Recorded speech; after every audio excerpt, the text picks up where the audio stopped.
Congresswoman Mary Bono Mack.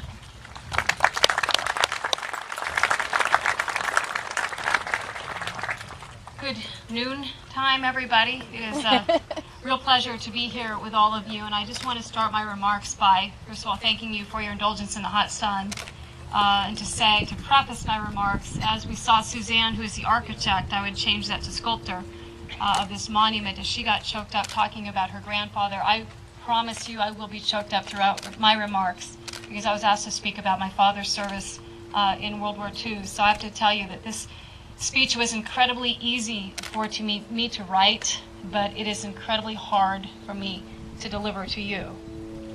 So I just want to say that I'm honored and privileged to be with you today for this very special Memorial Day event, as we gather to celebrate America's victories, yet honor the memories of the heroes we've lost. And it is a special privilege to be here among so many of you in support of our military family. I'd like to thank Mayor Kelly Bennett, Council Members Randon Lane, Rick Gibbs, Doug McAllister, and Gary Tomasian for their leadership that has made today possible, and for their part in building this monument. As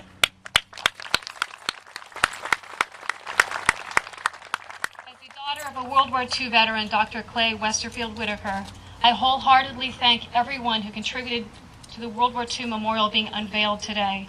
It is truly a fitting monument to all those who served in World War II, and I commend you for your support as a community to all of those who fought so bravely and honorably.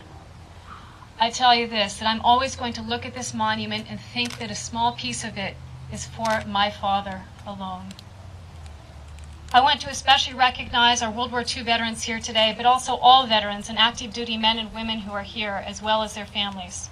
All of you who have served or who are serving in our armed forces are most deserving of our deepest respect and gratitude for all you have done on behalf of our great nation. Thank you.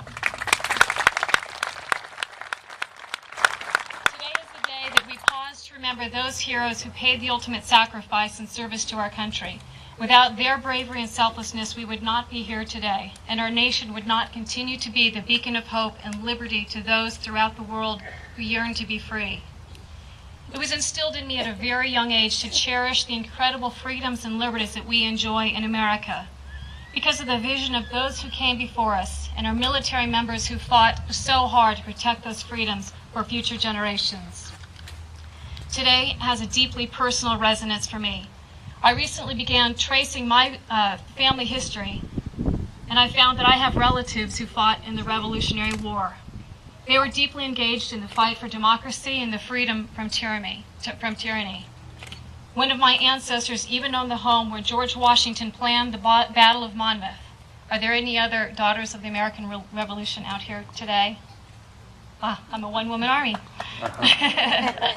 But reflecting on my family's history makes me think even more about the founding of our great nation and the principles that our forefathers believed in and fought for.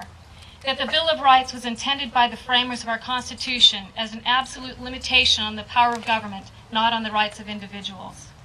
As many of you know, as I've just said, my father was a World War II veteran who served in the Army Air Corps. His service began at the very young age of 19 when he received a telegram that began simply, "Greetings." That telegram eventually led him to Horsham, England, where he flew 19 missions over Germany as a waist gunner in a B-17 Flying Fortress in the mighty 8th Air Force, 95th Bomb Group, 334th Squadron. I have read that bomber warfare was intermittent warfare. Bouts of inactivity and boredom were followed by short bursts of fury and fear. To loosely quote from the book, A Patriot's History of the United States, in the early stages of the bombing campaign, neither Great Britain nor the U.S. had fighter planes with enough range to escort the bombers, so raids were conducted over enemy skies amid swarms of Luftwaffe aircraft, resulting in substantial losses. The U.S. agreed to fly missions during the day. The 95th Bomb Group was the first, based in part on the availability in the superior and secret Norden bomb site, which allowed the Americans to engage in pinpoint bombing as opposed to area or carpet bombing. B-17 Flying Fortress bombers began regular raids on European targets in August of 1942. Then in January 1943, the 8th Army Air Force began missions against Germany itself. Even when flying in tight box formations, B-17 suffered tremendous losses, especially when out of escort range. To directly quote the Patriot's Guide to History again, despite the high cost in men and planes, the strategic bombing campaign achieved a decisive victory almost from its inception. My father's legendary 95th Bomb Group was the only combat group in the 8th Air Force to win 3 Presidential Distinguished Unit citations for courage and daring. Andy Rooney wrote, "The 8th Air Force was one of the great fighting forces in the history of warfare. It had the best equipment and the best men, all but a handful of men, of whom were civilian Americans, educated and willing to fight for their country in a cause that they understood was in danger, freedom.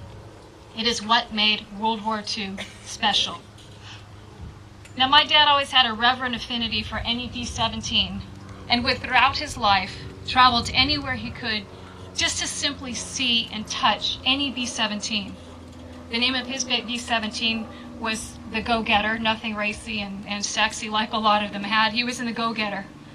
Well, I would see a very small, frightening space when I climbed into that B-17, other than, and especially that ball turret gunner.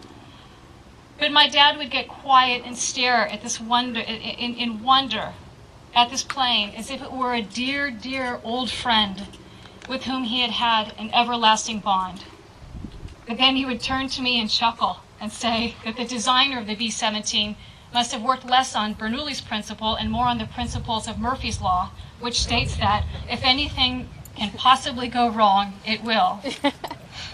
So honorably discharged as a staff sergeant on June 19, 1945, my dad had written from England to an incredible, beautiful, and intelligent woman, and told her he would like to marry her when he returned home from the war. He returned home to Brea, Kentucky, and as soon as he stepped off that train, there was the love of his life, waiting with a big old grin, and the preacher. And my parents, Clay and Karen Whitaker, were married the very next day, on June 30th, 1945, for a marriage that lasted over 60 years and had 4 children, of which I am the youngest. One of the things I remember the most about my father is his profound respect for strong political leaders who understood that you cannot appease tyrants and dictators, that you cannot negotiate with evil leaders in the hopes of securing a 1938 Neville Chamberlain-esque peace in our time. I believe he would be the first to say that terrorists are enemy combatants and should be treated as such and not lawyered up.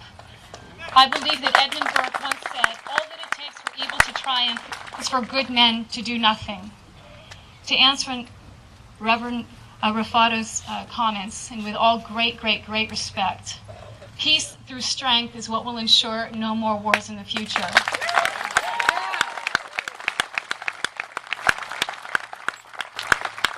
The League of Nations did not stop Mussolini when he went into Ethiopia. The League of Nations did not stop Imperial Japan as they went into China, and the United Nations will not do the same now. So as a member of Congress and a proud American, I will always offer my unyielding support to our men and women in uniform and afford our militaries the respect they have earned and so justly deserve. Not micromanaging from Congress, but giving them the resources they need to do their jobs and continue their valiant efforts in protecting and serving our nation.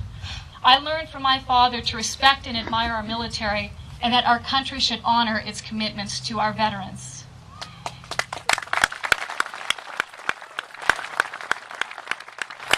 So as we gather this Memorial Day and celebrate this new monument to our World War II veterans, we can easily look at this monument and see courage well beyond our wildest imagination, honor for all in a difficult job well done, and victory for freedom for our beloved country and throughout much of the world. As all of the stories like my father's are told, it is unfortunate that so much will be left untold. But hopefully monuments like this one will inspire us to seek out the stories, learn from the lessons, honor those who sacrificed, say a prayer for those who we've lost, and most of all, thank God above for letting us be here today.